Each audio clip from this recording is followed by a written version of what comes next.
July the 26th is the 17th anniversary of the signing of the Americans with Disabilities Act.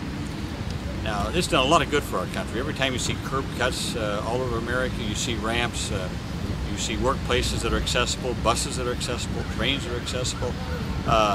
This is all because of ADA.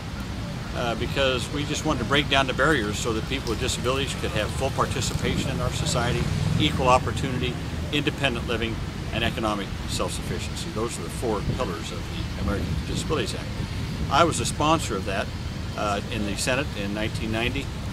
In getting it passed, we worked on it for several years. It took a long time, but we finally got it done. And it really has broken down a lot of barriers in this country. Well, today we had to reintroduce what we call the ADA Restoration Act. Now, why do we do that? Because the Supreme Court in the last few years has made some very bad decisions, terrible decisions, which has really narrowed down the scope of the Americans with Disabilities Act. Well, what it's done is it's created a crazy catch-22 situation. What the Supreme Court has said in its decisions is that, first of all, if you're able to take some medicine, for example, to cover your disability, or if you use an assistive device, then you could be considered not disabled.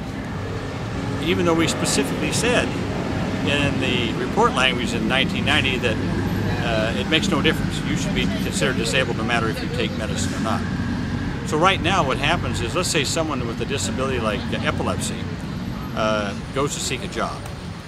Well, if they take medicine to control their epilepsy, then they'll be qualified for the job. However, if they do that, then they'll not be covered by the ADA. And the employer could fire them or refuse to give reasonable accommodations, and they won't be covered by the ADA. So it puts people like that in a terrible situation. Should they take their medicine? Should they use an assisted device, which makes them more capable to work, but on the other hand, they give up their protections under the ADA? Well, that's what we introduced today, a bill to undo the Supreme Court's decisions and to restate the ADA as we intended it in 1990. So we need a lot of help on this. It's gone to the House of Representatives, it'll be in the Senate. We probably won't get it passed this year, but hopefully we'll get it passed early next year. And we need a lot of help and a lot of support all over the country to let senators know that this is important, and we've got to get it done. We've got to make sure that people with disabilities aren't discriminated against any longer.